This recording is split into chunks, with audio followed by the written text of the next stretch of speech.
Hey YouTube, in this video I'm back with another deck profile, another Coral deck profile, because I went back and playtested the deck over the weekend and found that Frontier Star Coral is actually pretty amazing with the new support. So I decided to rebuild the deck back to the way it was meant to be played, with all the Coral support without any of the GB1 cards, and see how it runs. And it runs surprisingly well. It's still a bit underpowered compared to other Bermuda Triangle decks out there. But it's still really fun, right up around there with like Reindeer, Riviere, and those. Well, maybe not Riviere, but, well, I would say that she is not terrible. It's definitely a fun deck to play. It has a couple of interesting combos that take place during the main phase and additional stuff during the battle phase, but mainly the battle phase due to Frontier Star Coral being such a really good stride unit. So, without further ado, let's get right into the updated Coral deck. So, Grade 3 lineup is still for Shangri-La Star Coral. This is the main Vanguard that you want to hopefully use as the Vanguard throughout most of the game. The other one is the Ride Chain. The Ride Chain Coral, Aurora Star Coral, is not terrible, but it is 10k, but most of the time it will be 11k. But on your stride turns, it makes a stride 25k, which is kind of lame. So that's why it's still not preferred. Also, she gives this the cross ride, so you can guard more efficiently. We'll go over into that later. But yeah, the Grade 3 lineup did not change at all. So 8 Corals for Grade 2s. 4 Shiny Star Coral. You need 4 of these because you need to have a lot of Corals. That's the main key component of the deck. Next, 4 Tsundere Rival Ruruka. Ruruka is actually really good, and this is the reason why I decided to rebuild the deck back to the way it was meant to be played.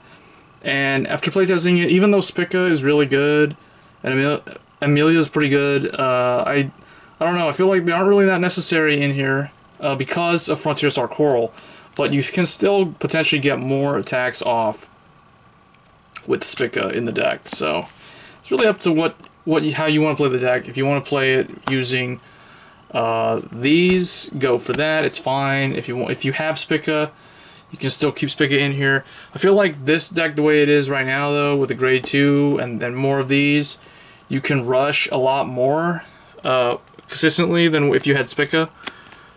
And returning, so this is a card that I took out, but I put it back in because she does combo really well with Ruruka, the Grade 1. I forgot her name, but we'll get into her later. And she does work really well with the cards where you have to put something in the soul, and if you don't have to put a Coral in the soul, usually this is one of the best cards to put in the soul. So usually cards like Arcadia Star Coral, for instance, the new stride unit, works really well with her. I didn't realize that originally, but then when I realized, you know what, I probably should run all the Coral support and see how it goes with the new stride, and then I figured out, yeah, it actually works pretty well. So she's back. She's the 11k for the deck. She can basically call her out of the soul during the main phase to reduce having to spend stuff from hand, or expend resources from the hand, so that's pretty cool. So yeah, not much to say about that. That's a Grade 2 lineup. Standard, all the returning Coral support, and then the new stuff. The Grade 1s, so I put in Kukuri. Kukuri is the best Sentinel for Coral as of right now. She's on Flip Perfect Guard. Definitely recommend running her in here if you want to make the Coral deck as strong as possible, because the deck doesn't have a lot of ways of unflipping. There is a card they got that can unflip, but it's pretty lousy. But this helps a lot. So yeah, and your rear guards really aren't all that important worth protecting. So she's fine. She's really good in here. Next, Fresh Star Coral, because she is the Grade 1 of the Ride Chain. She's Coral. She's really important. She works really well with Ruruka. Like, if Ruruka has to call a Coral down, and you don't have the Grade 3, you don't want to call a Grade 3 down because you're using your stride fodder or whatever, then you can call this down, and then this thing becomes 11k from her, because she gives that unit 4k power. So it turns Ruruka comboing with this essentially turns Coral into a Melum, meaning an 11k grade 1 attacker, which is pretty good.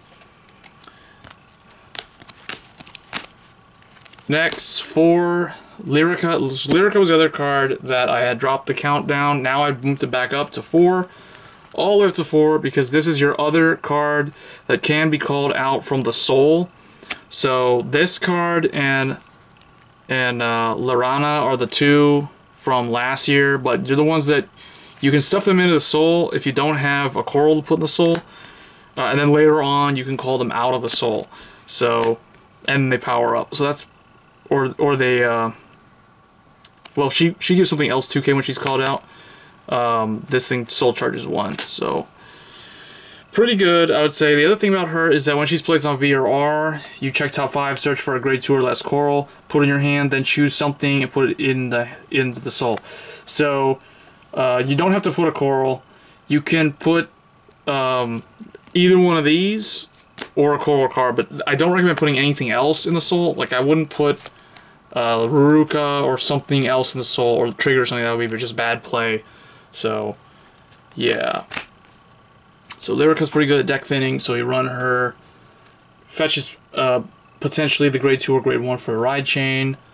All kinds of useful stuff like that. So it helps the deck rush, thin faster, get to triggers. You know, helps you win faster. The last card is probably the weakest coral support. She could have been so much better, though. I feel like Bushiroad really kind of messed, or like made the cost of this card just too much. It should have just been when it was returned to your hand from R, if you have a Coral Vanguard. That's, I think, what the requirement should have been. And then she just does what she does, like put something in the soul, or just choose a coral unit, put in the soul, unflip, draw a card, choose a card in the hand. But yeah, so she shouldn't have to do like the cost of putting some other card in the soul, so she would not be a -1 in the deck. Because at best, she's still a -1 cost. At worst, she's a -2 cost, so you'd never use her. You'd never activate her skill unless you had a coral to put into the soul. Otherwise, it's just not worth running. That's why I'm only running 2 of them, because it's honestly, you could just run 1. And you could tech like a Prism, Image Clear or something as the other card, or a Stride fodder would be even better. So I'm running 2 because I am running. This is the pure coral deck, or whatever you want to call it.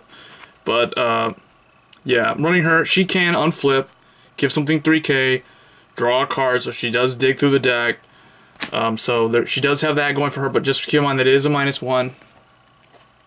Because it's -1, because this is a -1, and because this is a cross ride, I am sticking with the draw triggers for the trigger lineup. You do not have to run these. You can run 12 critical, and I do feel that in playtesting the deck, in this format, or in this form where you have no GB1 restricted rear guards, it's probably better to go 12 critical. 12 critical is probably a little bit more optimal, but in terms of how consistent you pull off the cross ride, these I do feel come in very handy because it is a Margle. Fundy is basically the Bermuda Triangle Margle clone, so she can turn a 9k into a 12. She can turn your 11 into 14, so that can easily form 21. So I feel like that's also worth mentioning. And I mean, it's just like with the cross ride, it's 18k block. It's so easy to block those pesky 16k rearguard columns that you know happens later in the game when the opponent gets desperate. So that's why I still feel that Fundy's still pretty good in here. I haven't taken her out for that reason. So I did go with 8 crits and 4 draws. Let me know what you guys are running. If you're running the coral build, do you think 12 crit is better, or do you think this is fine? I honestly think this is fine, especially because I'm running 2 of this, and I do want this to put in some work. So Fundy's kind of there to help compensate for that, and then of course heals and the coral starter. So that's the main deck. Didn't change too much, just got rid of the GB1, Spica and Amelia, and then and Prism Image Clear, because Ruruka and the other stuff already power the cards enough. For the Stride deck, I don't think it changed, but I may have changed a few of the one-ofs. So Arcadia Star Coral, still only one of her, because you still only really need one of her. You don't really use this card that much, because it's not the main star of the deck. It's really only there as the first Coral Stride, just to flip up a Frontier Star, just so you could get, you could have 2 Frontier Stars in the G-Zone when you stride Frontier on the second stride. So that's the main reason why I'm running one of these. So usually I always stride this first, then this second, then flip some other random card up, then stride this again. And, well, actually, no, when you stride this, you already have, yeah, then you flip up Coral, Frontier. So you've got 2, and then you stride her again, and you don't have to flip her up. So you basically, you stride Arcadia, then Frontier again. So that's, you get your 3 corals in. Then if they're still alive, you finish them off with Olivia. You can do Olivia twice if needed. And then if you guys do run the GB8, you can go ahead and use that. I honestly don't feel the GB8's that good compared to Olivia with critical pressure and Frontier with getting extra attacks in, just like Olivia. So lots of, like, you know, Vanguard swinging last and creating a new column to attack again, or potentially with Frontier you can create 2 columns because of Ruruka. So Ruruka and her combo really, really well. The Tsundere girl, so that's why I decided to revamp the deck back to the way it was meant to be played. So 4 of those, 1 of those, 4 of these. Got to make the deck as strong as possible. Then I have my one-ofs, so 1 Somni, 1 Cho-Cho, and that's basically the only other things. The only time you ever would stride these is if you're up against, say, Chaos Breaker Dragon or some other variant of Link Joker and they locked your other attack columns. But if you do have the ability to bounce up like 3 rear guards in the back, then you could go into one of these still. But still, these are pretty good in the matchups against Link Joker. Then it's just the G Guardians. So 5 of them just for variety. 2 of these because of the plus 10k. And these just give you more different options, different scenarios. These would be favored. One would be favored over the other. So that's basically it. Let me know in the comments what you guys think of Coral. I honestly feel like I underestimated Coral a bit. I did some playtesting with her. I was able to beat Reindeer, I was able to beat Duo, and what was the third one? I couldn't beat Prisms, but I was able to beat somebody using, what was it? Oh, it was a Harmony build. It was like Loris, I think it was a Loris deck. But anyway, guys, let me know what you guys think of Coral. And I don't know, I'm interested to see what you guys consider like the tier list from best to worst of all the different Bermuda Triangle decks that can be built, or at least the mainstream ones that you see at locals. And I guess I'll catch you guys next time. Thanks.